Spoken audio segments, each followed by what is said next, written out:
আমাকে আপনাকে জন্ম দিয়েছে। একটা গ্রাম ছিল, ওই গ্রামে 29টা ঘর ছিল। 29টা ঘরে মাত্র একটা কুয়া ছিল, আর ওই কুয়া দিয়ে সকলে পানি আনতো আর খাইত। এখন তো ঘরে ঘরে টিউবওয়েল, ঘরে ঘরে চাপা কল হয়ে গেছে, আগের যুগে এরকম ছিল। তো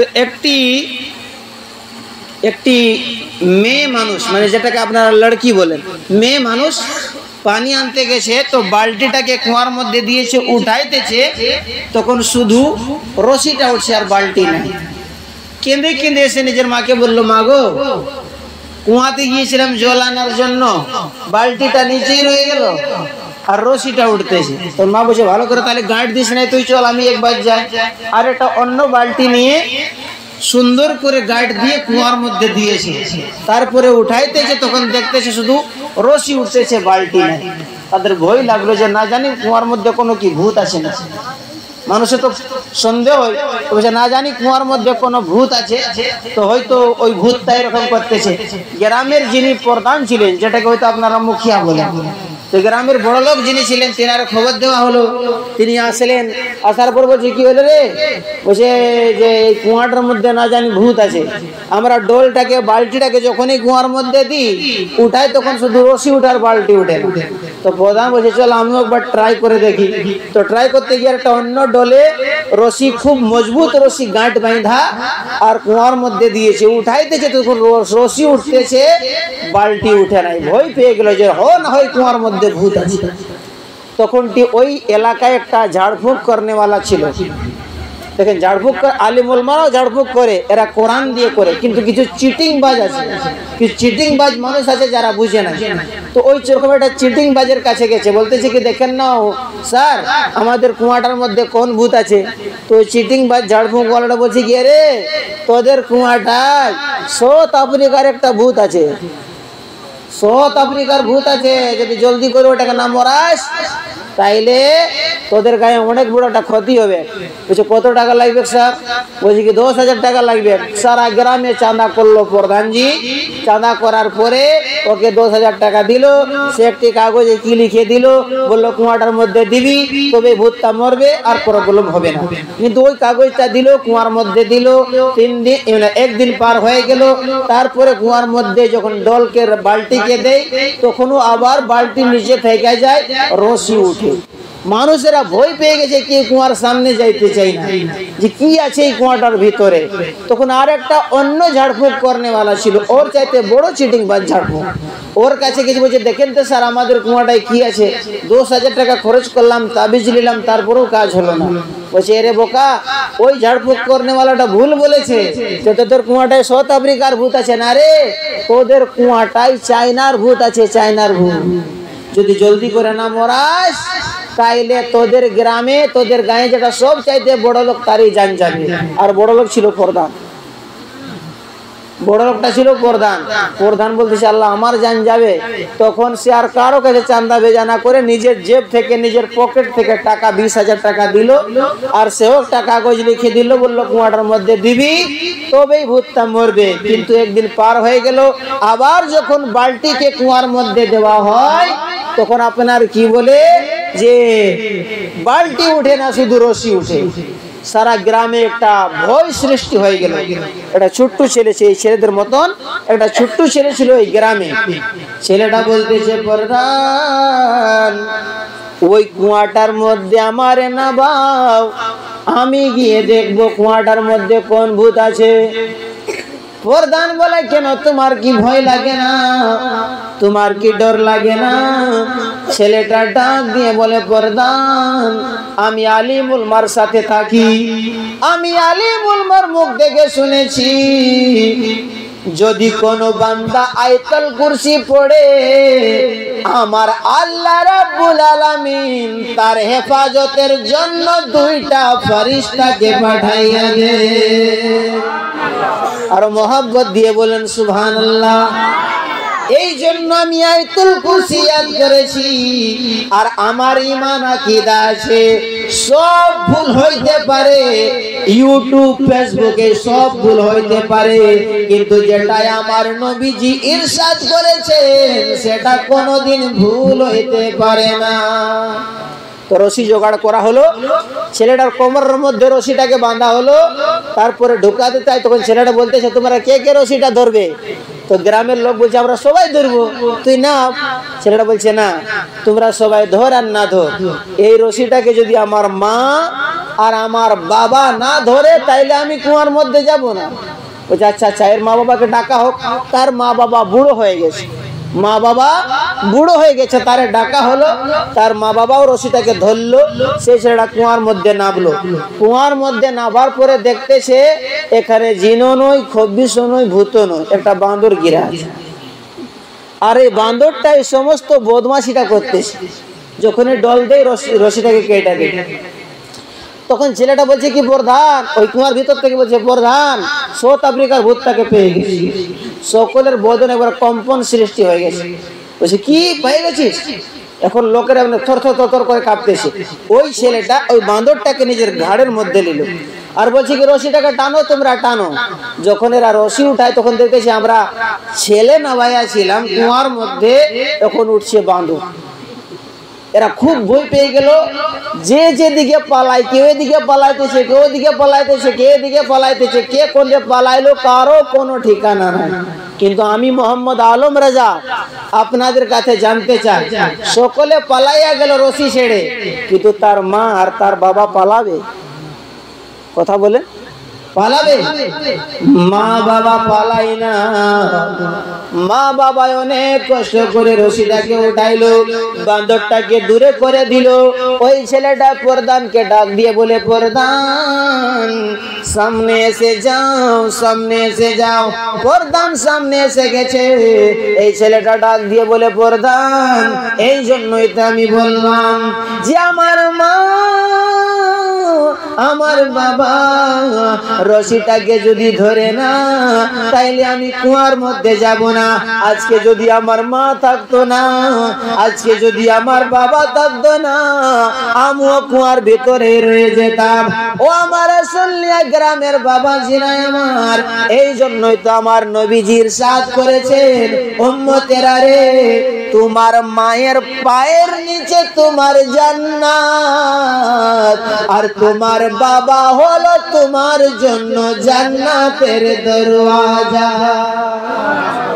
মা বাবার খিদমত করো ভুল করিও না ভাইজান, মা বাবার খিদমত করো ভুল করিও না। মা বাবার খিদমত করো ভুল করিও না। কোন রকম বাবা মাকে, কোন রকম বাবা মাকে কষ্ট দিও না। মা বাবার খিদমত করো ভুল করিও না। জোরে বলেন সুবহানাল্লাহ। বাবা মায়ে হইলে রাজি, আল্লাহ রসুল হবেন রাজি। বাবা মায়ে হইলে রাজি, আল্লাহ রসুল হবেন রাজি, বলেছেন দয়ার নবী হাদিসে ঘোষণা। মা বাবার খিদমত করো ভুল করিও না ভাইজান, মা বাবার খিদমত করো ভুল করিও না। দয়ার নবী সাল্লাল্লাহু আলাইহি সাল্লাম সাহাবায়ে কেরামদেরকে সাথে নিয়ে আর রাস্তা দিয়ে যাইতেছেন, যাইতে যাইতে দেখে রাস্তার ধারে একটা কবরস্থান, একটা কবরস্থান। নবীজি বলে সাহাবীরা গো, এই কবরস্থানের মধ্যে একটা যে কবর দেখা যাইতেছে না, ওই কবরটার মধ্যে আযাব হইতেছে।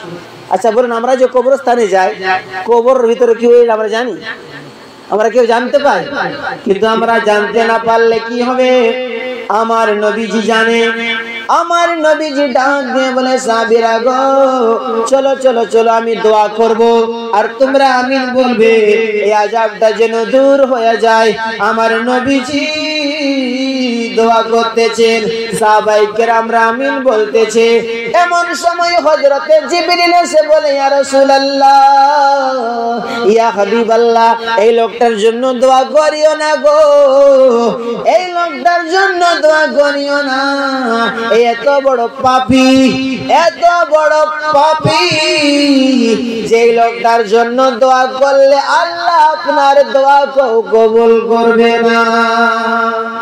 আল্লাহু আকবার। যে নবীজি ইশারা করলে চাঁদ টুকরা হয়ে যায়, যে নবীজি ইশারা করলে সূরজ ফিরে এসে যায়, যে নবীজি ইশারা করলে পাথর কলমা পড়ে, এই নবীজির দোয়া কবুল হবে না? আমার নবীজি বলেন, জিবরিল এর ভুলটা কি? কই ইয়া রাসূলুল্লাহ, ইয়া হাবিবাল্লাহ, এই লোকটা মরণের আগে, মওতের আগে নিজের মাকে বড় কষ্ট দিয়েছে নবী গো। এই জন্য যদি এর মায়ের মাফ না করে আমার আল্লাহ মাফ করবে না। আমার নবীজি বলেন, চলো এর মা কোথায় আছে? গ্রামের মধ্যে আছে। কই আছে। খুঁজতে খুঁজতে আমার নবীজি গেলেন। যাওয়ার পরে বলে, মা গো তোমার ছেলে ইন্তেকাল হয়েছে। বলে, হ্যাঁ ইন্তেকাল হয়েছে। আমার নবীজি ডাক দিয়ে বলে, মা তোমার ছেলের কবরে দাও দাও করে আগুন জ্বলতেছে। বলেন, যদি কোনো মা শুনতে পায় যে আমার ছেলেটা সাইকেল থেকে গিরে গিয়েছে, কি অবস্থা হবে? কোন বাবা যদি শুনতে পায় আমার ছেলেটার অ্যাক্সিডেন্ট হয়ে গেছে রে, তার কি অবস্থা হবে? ওই মাটি বলে, ইয়া রাসূলুল্লাহ, ইয়া হাবিবাল্লাহ, আগুন তো জ্বলবে যে পেটের মধ্যে আমি 10 মাস 10 দিন রাখলাম নবী গো। ওই ছেলেটা এই পেটের মধ্যে আমার একটা লাথি মারছে, ওই জন্য আমি তারে বদদোয়া দিয়েছি, মরণের পর আমি তারে মাফ করব না, আমি তারে মাফ করব না। বাবারে আমার, আমার নবীজি তো নিজের মায়ের চাইতেও বেশি উম্মতকে ভালোবাসেন। আমার নবীজি বুঝে নিলেন যে মহিলা মানুষ তো, মেয়েরাও তো জলদি হার মানে না, ঠিক আছে, চোখের মধ্যে দেখাতে হবে তারপরে হার মারবে। আমার একটা ওস্তাদ ছিল, তিনি এখন দুনিয়াতে নেই। তিনি বলতেছিলেন যে, বেটা আলম, আমি এক জায়গাতে ইমামত করতাম, তো ইমামত করার সময় আসরের নামাজের পরে দেখি মসজিদের খিড়কির দিক থেকে একটি মহিলা বলতেছে কি যে আমার পুতহুটা, মানে বৌমা, আমার পুতহুটা গর্ভবতী আছে, হসপিটালে অ্যাডমিট করতে হবে, আমার কাছে টাকা নাই, কিছু তোমরা সাহায্য করো। কোনো নামাজি 1 টাকাও সাহায্য করলো না। তো মহাসাব বলতেছে কি, আমি সারা গ্রামে চাঁদা করলাম 350 টাকার 35 কেজি চাল। সেই সময়ের জন্য 350 টাকাটাও আর কি বেশি, বহুত অনেক টাকা ছিল। তো 350 টাকার 35 কেজি চাল আদায় করলাম, আর তারে বললাম, মা তোমার পুতহুটাকে তুমি হসপিটালে অ্যাডমিট করে দাও। হসপিটালে অ্যাডমিট করে দেওয়া হলো। তারপরে যখন ডাক্তার তার ট্রিটমেন্ট শুরু করলো, ডাক্তার বলতেছে কি, শুনো, এই যে মহিলাটাকে তোমরা আনতেছো হসপিটালে, অনেক দেরি হয়ে গেছে, এটা আগে আনা ছিল, এই জন্য দুজনের মধ্যে একজনকে বাঁচা যাবে। যদি পেটের বাচ্চাকে বাঁচাইতে চাও তাইলে মা মরবে, আর মাকে যদি বাঁচাইতে চাও তাইলে পেটের বাচ্চা মরবে। মৌলানা সাহেব বলে, সকালে মক্তবে ছেলেদেরকে ছুটি দিয়া আমি হসপিটালে গেলাম। হসপিটালে যাওয়ার পরে দেখতেছি ওই মহিলাটি বেহুশ হয়েছিল, কিন্তু যখন এই ডাক্তার বলেছে যে দুজনের মধ্যে যদি একজনকে বাঁচাতে হয়, তাইলে যদি বাঁচাতে হয় তো দুজনের মধ্যে একজন বাঁচবে, মা মারা যাবে না ওই ছেলে মারা যাবে।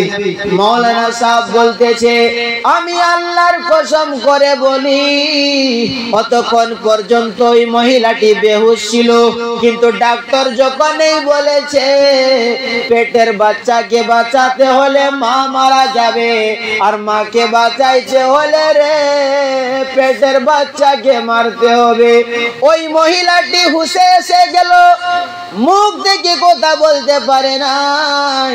ডাক্তারকে ইশারা করে ডাক দিয়েছে, ডাক্তারটা সামনে গিয়েছে। ওই মহিলাটি বলে, ডাক্তার রে, যদি তোর মা তোরে পেটের মধ্যে মেরে ফেলতো, বল তুই আজ কি ডাক্তার হতি? ডাক্তার বলছে, ডাক্তার হইতাম না। বলছে, ডাক্তার রে, তোমার পা গুলা ধরে বলতেছি, তোমার পা গুলা ধরে বলি, দুজনের মধ্যে যদি একজনকে বাঁচাতে হয়, আমার পেটের বাচ্চাকে বাঁচাইয়া নাও, আমারে মেরে দাও, আমি মা হইয়া ছেলের মৃত্যু সহ্য করতে পারবো না। মহব্বত দিয়ে বলেন সুবহানাল্লাহ। আমি জানতেছি যে মানে আমার বাংলাটা একটু মিহিন বাংলা, অত তো বুঝতে পারবেন না, কিন্তু পুরাটা শুনলে কিছু না কিছু বুঝতে পারবেন ইনশাআল্লাহ। বাস শেষ কথা বলতেছি, আমার নবীজিও দেখলেন যে ওই মহিলাটি মাফ করতে চাই না, আমার নবীজি ডাক দিয়ে বলে, মা ঠিক আছে তুমি মাফ করবে না, ঠিক আছে তুমি মাফ করবে না, মাফ করিও না মা, কিন্তু তুমি একটুকু চলো কবরস্থানের মধ্যে, তুমি একটুকু চলো কবরস্থানের মধ্যে, তোমার ছেলের আযাবটাকে একটুকু দেখে নাও। মাশাআল্লাহ, বড় দরদ রয়েছে চাচা জানের জন্য।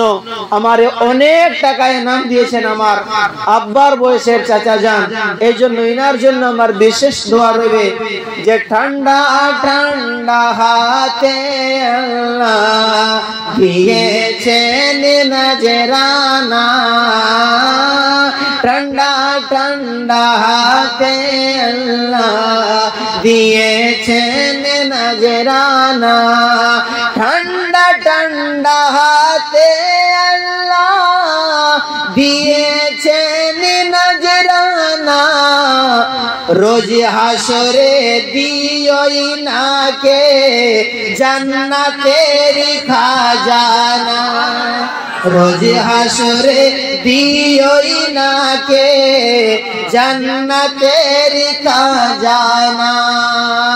আরে আল্লাহর রাহে টাকা দিলে থাকবে জমা খাতাতে, আল্লাহর রাহে টাকা দিলে থাকবে জমা খাতাতে, রোজ হাসরে হবে বিচার খাতা দেখে দেখে, রোজ হাসরে হবে বিচার খাতা দেখে দেখে।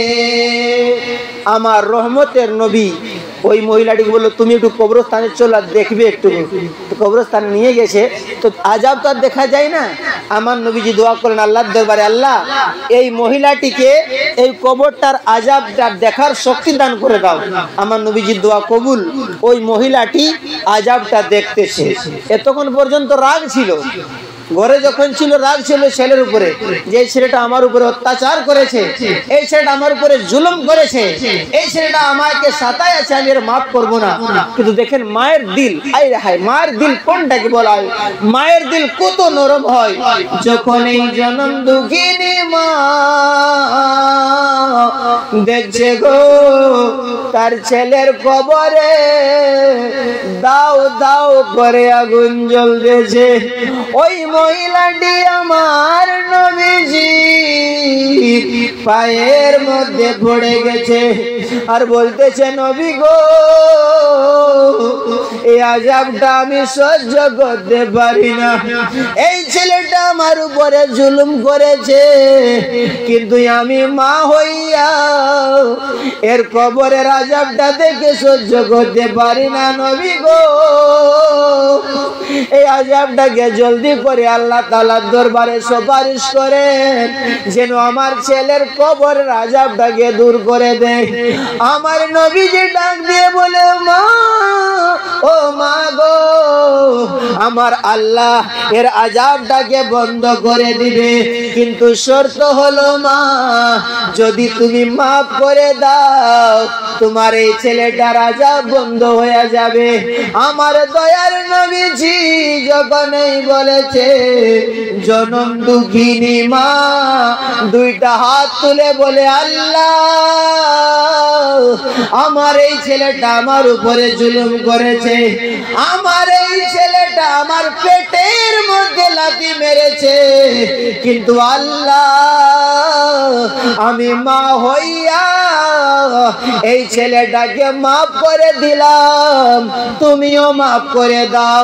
আমার আসলিয়া গ্রামের বাবাজিরা আমার দয়ার নবীজি ইরশাদ করেন, মায়ের মুখ থেকে বের হয়েছে মাফ করে দিলাম। তার কবরটায় যে আগুন জ্বলতেছিল আগুন নিভে গেল, জান্নাতের নেয়ামত নাজিল হয়ে গেল। আমাদেরকে অনেক মানুষ জিজ্ঞাসা করে, মৌলানা সাহেব আপনাদের 5-6 হাজার টাকা বেতন আর এত স্টাইলে থাকেন, ভালো ভালো খাবার খান, ব্যাপারটা কি? আমি বলি ভাই রে, আমি অধম মোহাম্মদ আলম রেজা আজ যা কিছু আছি আমার মায়ের দোয়ার বিনিময়ে আছি। আমি যখন ঘরে যাই আমি বিবি বাচ্চাদেরকে যা দেওয়ার দিই মায়ের হাতে 200 টাকা ধরাইয়া দিই। মা বলি বেটারে আমি টাকা কি করব? আমি বলি মা গো তুমি নিজের খুনটাই আমারে বিলাইয়া দিয়েছো, একটু দোয়া করে দিও, তোমার দোয়া চাওয়ার জন্য দিয়েছি। এই জন্য রে ভাই, যদি তুমি চাও তোমার কম কামাইয়ের মধ্যে বরকত হয়ে যাক, তোমার ঘরে শান্তি হোক, নিজের মা বাবার উপরে টাকা খরচ করা লাগবে।